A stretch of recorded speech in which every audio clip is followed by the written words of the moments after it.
പത്തരമാറ്റിൽ ഇനി വരാനിരിക്കുന്ന നല്ലൊരു അടിപൊളി എപ്പിസോഡിന്റെ റിവ്യൂയിലേക്ക് എല്ലാവർക്കും സ്വാഗതം. അങ്ങനെ ദേവയാനിക്ക് അസുഖമൊക്കെ ഭേദമായതിനു ശേഷം തിരികെ അനന്തപുരിയിൽ എത്തുന്നുണ്ട്. അനന്തപുരിയിലേക്ക് തിരിച്ചെത്തിയ ദേവയാനിക്ക് അവിടെ നയന ഇല്ലാത്തത് ഭയങ്കര ആശ്വാസമായിരിക്കും. ആ വൃത്തികെട്ടവളുടെ മുഖം കാണാതെ നടക്കുന്നത് കൊണ്ട് തന്നെ ഇപ്പൊ തനിക്കൊരു ആരോഗ്യ പ്രശ്നവും ഇല്ലെന്നൊക്കെ ദേവയാനി എല്ലാവരോടും പറഞ്ഞു നടക്കുകയാണ്. എന്നാലും ഇടയ്ക്കൊക്കെ ആദർശ് അവളെ കാണാനെന്നും പറഞ്ഞ് നന്ദാവനത്തിലേക്ക് പോകുന്നതിൽ ദേവയാനിക്ക് നല്ല ദേഷ്യമുണ്ടാവും. എങ്കിലും ചെറിയ രീതിയിൽ ദേവയാനി സമാധാനിക്കുന്നുണ്ട്. എന്തായാലും അവൻ അവളെ അവിടെ പോയി കണ്ടോട്ടെ, അവളെ ഇങ്ങോട്ട് കൂട്ടിക്കൊണ്ടുവരാതിരുന്നാൽ മതി. ഇപ്പോൾ തന്നെ എന്റെ വാക്കിന് വില കൊടുക്കുന്നത് കൊണ്ടാണല്ലോ അവൻ ആ നശിച്ചവളെ ഇങ്ങോട്ട് കൂട്ടിക്കൊണ്ടുവരാത്തത്. അത്ര മതി എനിക്ക്. പതിയെ പതിയെ ഞാൻ അവന്റെ മനസ്സ് മാറ്റിയെടുത്തോളാം എന്നൊക്കെ ചിന്തിക്കുകയാണ് ദേവയാനി. അങ്ങനെ സത്യങ്ങളൊന്നും അറിയാത്തത് കൊണ്ട് തന്നെ ദേവയാനി ഓരോന്നൊക്കെ ചിന്തിച്ചുകൊണ്ട് ഇങ്ങനെ മനസ്സിൽ ഉറപ്പിച്ചു വെക്കുകയാണ്. എങ്ങനെയെങ്കിലും തന്റെ മകന്റെ ജീവിതത്തിൽ നിന്ന് ആ നശിച്ചവളെ ഒഴിവാക്കണം. എന്നിട്ട് തന്റെ മനസ്സിന് യോജിച്ച തന്റെ മകനെ നല്ല രീതിയിൽ നോക്കാൻ കഴിവുള്ള ഒരു പെൺകുട്ടിയെ കണ്ടെത്തണം. അതും അനാമികമോളുടെ വീട്ടുകാരെ പോലെ നല്ലൊരു കുടുംബത്തിലെ പെൺകുട്ടി തന്നെ വേണം എന്റെ മകന്റെ ജീവിതത്തിലേക്ക് ഇനി കയറി വരാൻ. അല്ലാതെ നയന എന്ന് പറയുന്നവളെ ഇനിയും തന്റെ മകന്റെ ജീവിതത്തിലേക്ക് കൊണ്ടുവരാൻ ഞാൻ സമ്മതിക്കില്ലെന്നൊക്കെ ഇങ്ങനെ ചിന്തിച്ച് സ്വയം മനക്കോട്ട കെട്ട് കണ്ടോ ദേവയാനി. പിന്നീട് ദേവയാനി തന്റെ ഫോൺ എടുത്ത് ആർക്കോ വിളിക്കാനായിട്ട് തുടങ്ങുന്ന സമയത്തായിരിക്കും അത് ചാർജ് തീർന്ന് ഓഫായി പോയത് കാണുന്നത്. ഷോ, ഇതിൽ ചാർജ് തീർന്നായിരുന്നോ? ഞാൻ കണ്ടില്ലല്ലോ. ഇതിന്റെ ചാർജർ ഇനി എവിടെയാണോ പോയി കിടക്കുന്നത് എന്നെല്ലാം ചിന്തിച്ച് അവിടെ ആകെ തിരയുന്നുണ്ട് ദേവയാനി. റൂമിലൊന്നും ചാർജർ കാണാത്തത് കൊണ്ട് തന്നെ തൽക്കാലം ആദർശിന്റെ ചാർജർ എടുത്ത് കുത്തിവെക്കാമെന്നും കരുതി ആദർശിന്റെ റൂമിലേക്ക് പോവുകയാണ് ദേവയാനി. ആ സമയം ആദർശ് നയനയെ കാണാനായിട്ട് അവളുടെ വീട്ടിലേക്ക് പോയിരിക്കുകയായിരിക്കും. ആദർശിന്റെ റൂമിൽ ചെന്നിട്ടും ആദർശിന്റെ ഫോണിന്റെ ചാർജർ ഇങ്ങനെ തിരഞ്ഞുകൊണ്ടിരിക്കുകയായിരിക്കും. ഇത് എവിടെയാ ഇവൻ കൊണ്ടുവച്ചിരിക്കുന്നത് എന്നൊക്കെ ചോദിച്ച്. ആ സമയം ദേവയാനിയെ റൂമിൽ കാണാത്തത് കൊണ്ട് തിരഞ്ഞു വന്ന് ജയൻ ദേവയാനി അവിടെ നിൽക്കുന്നത് കാണുന്നുണ്ട്. ജയൻ ചോദിക്കുന്നുണ്ട്, എന്താ ദേവയാനി നീ ഇവിടെ, അതും ആദർശ് മോന്റെ റൂമിൽ? അത് പിന്നെ ചേട്ടാ, എന്റെ ഫോണിന്റെ ചാർജ് തീർന്നു പോയി. എന്റെ ചാർജർ ആണെങ്കിൽ നോക്കിയിട്ട് അവിടെ എങ്ങും കാണുന്നുമില്ല. അപ്പോൾ ആദർശിന്റെ ചാർജർ എടുക്കാമെന്ന് കരുതി വന്നതാ, അതാണെങ്കിൽ ഇവിടെ കാണുന്നുമില്ലെന്നൊക്കെ പറയുകയാണ് ദേവയാനി. എന്റെ ചാർജർ എവിടെ പോവാനാ, അതവിടെ റൂമിൽ തന്നെ കാണുമല്ലോ എന്നൊക്കെ പറയുമ്പോ ഇല്ല ചേട്ടാ, അതവിടെയൊന്നും കാണുന്നില്ലെന്ന് പറയുകയാണ് ദേവയാനി. ഹോസ്പിറ്റലിൽ നിന്നും വന്നതിന് ശേഷം അതെവിടെയെങ്കിലും അശ്രദ്ധമായിട്ട് വെച്ച് കാണും. നീ തൽക്കാലം മോന്റെ ചാർജർ എടുത്ത് കുത്തിവെക്കേ, അതിവിടെ കാണുമായിരിക്കുമല്ലോ എന്നും പറഞ്ഞുകൊണ്ട് രണ്ടുപേരും അവിടെയാകെ തിരയുന്നുണ്ട്. അവരെങ്ങനെ തിരയുന്നതിനിടയിൽ ഓഫീസിൽ നിന്നും ജയൻ ഒരു കോൾ വരികയും ജയൻ പുറത്തിറങ്ങി ആ കോൾ അറ്റൻഡ് ചെയ്യുകയും ചെയ്യണേ. അങ്ങനെ പുറത്തു പോയ ജയൻ ഫോണിൽ ഇങ്ങനെ സംസാരിച്ചുകൊണ്ടിരിക്കുമ്പോ ദേവയാനി അവിടെ ആകെ തിരയായിരിക്കും. ഷെൽഫ് തുറന്ന് ഡ്രസ്സുകളുടെ ഇടയിലെല്ലാം നോക്കുന്നുണ്ട്. എവിടെയാണ് അവൻ ചാർജർ വെച്ചിരിക്കുന്നതെന്ന് അറിയില്ലല്ലോ. അതിനിടയിലും അവിടെയുള്ള നയനയുടെ ഡ്രസ്സുകളെല്ലാം ഈർഷ്യയോടെ തട്ടി മാറ്റാനും ദേവയാനി മറക്കുന്നില്ല. അങ്ങനെ തിരയുന്നതിനിടയിലായിരിക്കും ദേവയാനി അപ്രതീക്ഷിതമായിട്ട് അവിടെ ഒരു ഡയറി ഇരിക്കുന്നത് കാണുന്നത്. ഇതെന്താ ഡയറിയോ? ആദർശൻ അങ്ങനെ ഡയറി എഴുതുന്ന ശീലമൊന്നുമില്ലല്ലോ എന്നൊക്കെ ചിന്തിച്ചുകൊണ്ട് ദേവയാനി അതെടുത്ത് മറിച്ചു നോക്കുമ്പോഴായിരിക്കും അത് നയനയുടേതാണെന്ന് മനസ്സിലാവുന്നത്. പിന്നെ ദേവയാനി ഡയറിയുടെ പേജുകൾ മറിച്ചു നോക്കുമ്പോൾ അതിൽ എന്തൊക്കെയോ എഴുതിയിരിക്കുന്നത് കാണുന്നുണ്ട്. കൊള്ളാലോ, ഇവൾക്ക് ഇങ്ങനെയൊക്കെയുള്ള ശീലങ്ങൾ ഉണ്ടായിരുന്നോ?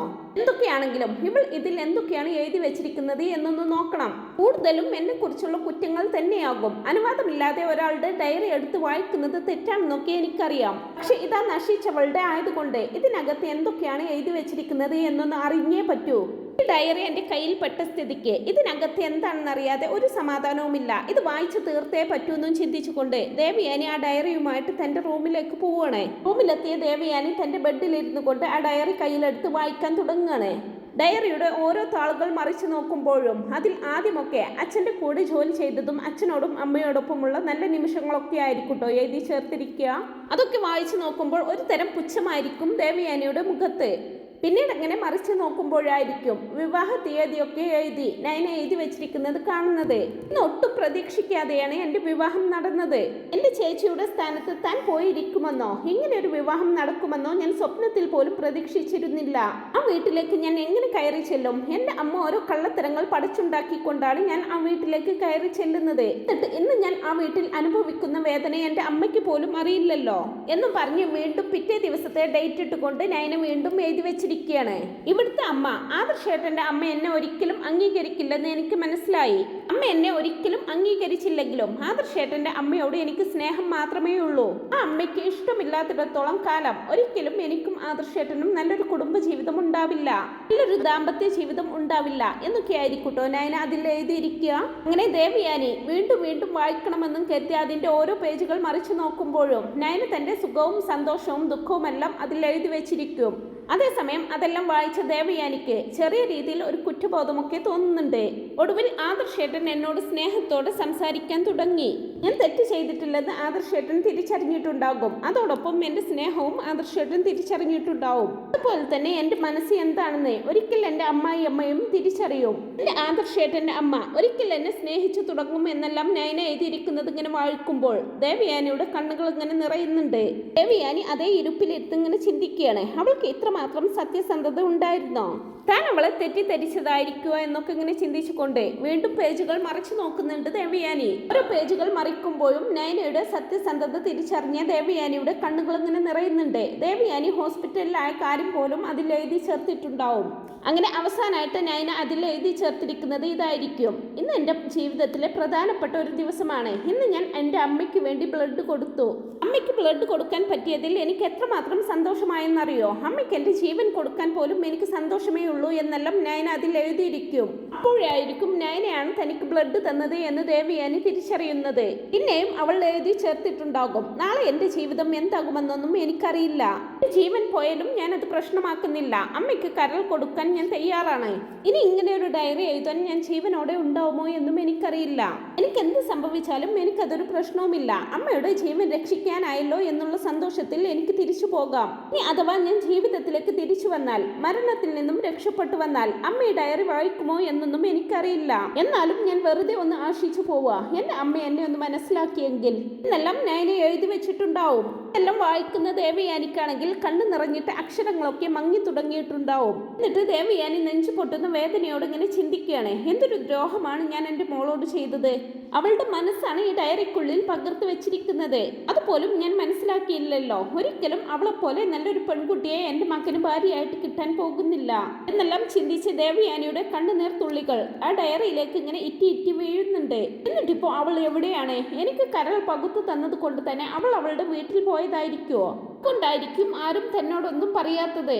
അല്ലാതെ ഒരിക്കലും അവൾ ഇങ്ങനെ ഇവിടെ നിന്ന് മാറി നിൽക്കില്ല. എന്തായാലും ആദർശ് വരുമ്പോൾ ചോദിച്ചു നോക്കണം എന്ന് തീരുമാനിക്കുകയാണ് ദേവയാനി.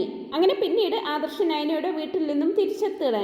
ആദർശ് നേരെ വന്ന് അമ്മയെ കാണാനായിട്ട് റൂമിലേക്ക് വരികയായിരിക്കും. ദേവയാനി അപ്പോഴേക്കും ആ ഡയറി എടുത്ത് തന്റെ തലയിണ കീഴിൽ ഒളിപ്പിച്ചു വെക്കുന്നുണ്ട്. ശേഷം റൂമിലേക്ക് വന്ന ആദർശനോടായിട്ട് ചോദിക്കുന്നുണ്ട്: മോനെ, നയനക്ക് എന്താ പറ്റിയത്? അവൾ എന്തിനാ അവളുടെ വീട്ടിൽ പോയി നിൽക്കുന്നത്?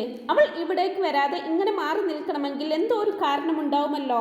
എന്താ അമ്മ എന്തിനാ ഇപ്പോൾ അവളെ കുറിച്ച് ഇങ്ങനെയൊക്കെ ചോദിക്കുന്നതെന്ന് ചോദിക്കുന്നുണ്ട് ആദർശ്. അല്ല, നിങ്ങളൊക്കെ എന്തൊക്കെയോ എന്നിൽ നിന്ന് മറച്ചു വെക്കുന്നുണ്ട് എന്നൊരു തോന്നൽ.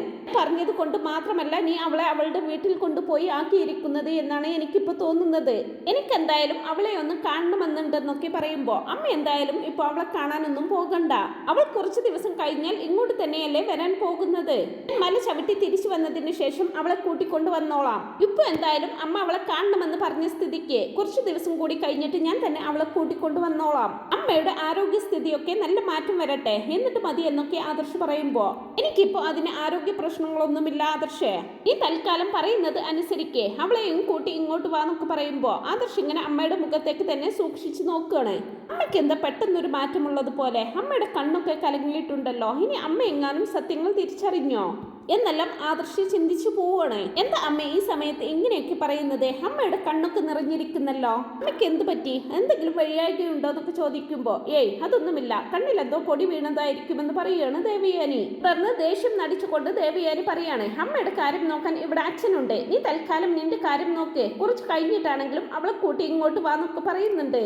ദേവയാനി ദേഷ്യത്തോടെ അങ്ങനെയൊക്കെ പറയുന്നുണ്ടെങ്കിലും സങ്കടം കൊണ്ട് നെഞ്ചു നീറുകയാണ് ദേവയാനിക്ക്. അമ്മയെ സംശയത്തോടെ ഒന്ന് നോക്കിയിട്ട് ആദർശ് അവിടെ നിന്ന് പോകുമ്പോ ദേവയാനി പെട്ടെന്ന് തന്നെ കഥകടച്ച് അവിടെ നിന്ന് പൊട്ടിക്കരയാണ്, തന്റെ മനസ്സിലെ സങ്കടം പെയ്തു തീർക്കാനായിട്ട്. പിന്നീട് ജയൻ വന്ന് വിളിക്കുമ്പോഴായിരിക്കും ദേവയാനി കഥക് തുറക്കുന്നത്. എന്ത് പറ്റി ദേവയാനി? നീ എന്തിനാ കഥകടച്ചിരുന്നത്? അല്ല, നിന്റെ കണ്ണൊക്കെ കലങ്ങിയിട്ടുണ്ടല്ലോ, നീ എന്താ കരഞ്ഞോ? ഇല്ല ചേട്ടാ, ഞാൻ കരഞ്ഞിട്ടൊന്നുമില്ല. അത് കണ്ണിലൊരു പൊടി വീണതാ. ഇനി ചേട്ടാ, എനിക്ക് തെറ്റ് പറ്റിപ്പോയോ എന്നൊരു സംശയം എന്നൊക്കെ പറയുമ്പോ എന്താ നിനക്കിപ്പോ അങ്ങനെ തോന്നാൻ? അല്ല, എന്ത് തെറ്റ് പറ്റിയെന്നാ നീ പറയുന്നത് എന്നൊക്കെ ചോദിക്കുമ്പോ അല്ല, നയനെ ഞാൻ മനസ്സിലാക്കാതെ പോയോ എന്നൊരു സംശയം. അവളെ ഞാൻ ഇത്രയും കാലം മാറ്റി നിർത്തുകയായിരുന്നോ എന്നൊരു തോന്നൽ എന്നൊക്കെ പറയുമ്പോ പൊന്നു ദേവിയാനി, അത് തന്നെയല്ലേ ഞങ്ങൾ നിന്നോട് ഇത്രയും കാലം പറഞ്ഞുകൊണ്ടിരുന്നത്. നീ ഒന്ന് ആലോചിച്ചു നോക്കേ, കല്യാണം കഴിഞ്ഞ നാളുകളിൽ ആദർശന് അവളോട് എത്രമാത്രം വെറുപ്പായിരുന്നു.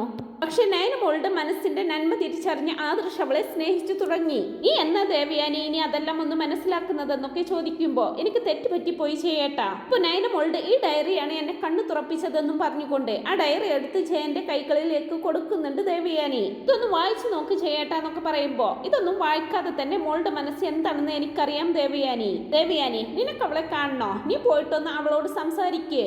എന്റെ ഒരു മോളെ എന്നുള്ള വിളിക്ക് വേണ്ടി കാത്തിരിക്കുകയാണ് നയനമോളെന്നൊക്കെ പറയുമ്പോ ചേട്ടാ ഞാനൊരു കാര്യം ചോദിച്ചാൽ ചേട്ടൻ സത്യം പറയുമോ? എനിക്ക് കരൾ തന്നത് നയനയായിരുന്നല്ലേ? അതിലെനിക്ക് ഉറപ്പുണ്ട്. അതെ ദേവയാനി, നിന്റെ ജീവൻ രക്ഷിച്ചത് അവൾ തന്നെയാണ്. അവളല്ലാതെ മറ്റാരാ നിന്റെ ജീവൻ രക്ഷിക്കാൻ മുമ്പോട്ട് വരുന്നത്? അവൾ മാത്രമേ അതിന് തയ്യാറാവുള്ളൂ. കാരണം അത്രത്തോളം നന്മയുള്ള ഒരു പെൺകുട്ടിയാണ് നയനമോള്. നിന്നെ അവൾ അത്രത്തോളം സ്നേഹിക്കുന്നുണ്ട് ദേവയാനി. അവളുടെ ജീവൻ പോയാലും നിന്റെ ജീവൻ രക്ഷിക്കണമെന്നായിരുന്നു അവൾ പറഞ്ഞിരുന്നത്. ഇനി മറ്റൊരു കാര്യം കൂടി നീ മനസ്സിലാക്കണം. നീ ഇപ്പോഴും മരുമകൾ എന്ന് പറഞ്ഞുകൊണ്ട് നടക്കുന്ന അനാമിക നിനക്കൊരു തുള്ളി രക്തം പോലും തരാൻ തയ്യാറായില്ല. അപ്പോഴും നമ്മുടെ മരുമകളായിട്ടുള്ള നയനമോൾ തന്നെയാണ് എല്ലാറ്റിനും റെഡിയായിട്ട് മുമ്പോട്ട് വന്നതെന്നൊക്കെ പറയുമ്പോൾ എനിക്കെല്ലാം മനസ്സിലായി ചേട്ടാ. എനിക്ക് അവളെ കാണണം. പൊറുക്കാനാവാത്ത ഒരുപാട് തെറ്റുകൾ ചെയ്തു പോയി ചെയ്യട്ടാ. എനിക്കതിനെല്ലാം മോളോട് മാപ്പ് പറയണമെന്നും പറഞ്ഞുകൊണ്ട് ജയന്റെ നെഞ്ചിൽ വീണ് പൊട്ടിക്കരയാണ് ദേവയാനി. ദേവയാനിയെ ആശ്വസിപ്പിച്ചുകൊണ്ട് ജയൻ പറയുന്നത് ഇപ്പോഴാണ് ദേവയാനി നീ എന്റെ ഭാര്യയായത്. ഇപ്പോഴെങ്കിലും നീ നയനമോളെ മനസ്സിലാക്കിയല്ലോ. അത് മാത്രം മതി എനിക്ക്. നയനമോളെ കാണാൻ ഞാൻ നിന്നെ കൂട്ടിക്കൊണ്ടു പോവാമെന്ന് പറഞ്ഞുകൊണ്ട് ജയൻ ദേവയാനിയെ ആശ്വസിപ്പിക്കുന്നുണ്ട്. അങ്ങനെ കാത്തിരിപ്പിനൊടുവിൽ നയനയുടെ നേരെ ദേവയാനിയുടെ കണ്ണുകൾ തുറക്കുകയാണ്. ഇനി അങ്ങോട്ട് അമ്മായിയമ്മയുടെയും മരുമകളുടെയും സ്നേഹത്തോടെയുള്ള ജീവിതങ്ങളായിരിക്കും നമുക്ക് കാണാനായിട്ട് സാധിക്കുക. എന്നാൽ അവരുടെ സ്നേഹബന്ധം കണ്ട് മറ്റുള്ളവർ പ്രശ്നമുണ്ടാക്കാനും അവരുടെ സ്നേഹബന്ധം തകർക്കാനൊക്കെ ശ്രമിക്കുന്നുണ്ട്. എന്നാൽ അതിനെയെല്ലാം തട്ടിത്തെറിപ്പിച്ച് ഒറ്റക്കെട്ടോടെ ദേവയാനിയും നയനയും അനന്തപുരി ഭരിക്കുന്നതൊക്കെ ആയിരിക്കും നമുക്ക് കാണാനായിട്ട് സാധിക്കുക. അപ്പൊ ഇതുപോലെയുള്ള അപ്കമിങ് എപ്പിസോഡിനായിട്ട് ഈ ചാനൽ ഒന്ന് മറക്കാതെ സബ്സ്ക്രൈബ് ചെയ്ത് സപ്പോർട്ട് ചെയ്യണേ. അതുകൂടാതെ ഈ ഒരു സ്റ്റോറി നിങ്ങൾക്ക് ഇഷ്ടപ്പെട്ടെങ്കിൽ ഈ വീഡിയോ ഒന്ന് ലൈക്ക് ചെയ്യാനും മറക്കല്ലേ friends. Thanks for watching my video.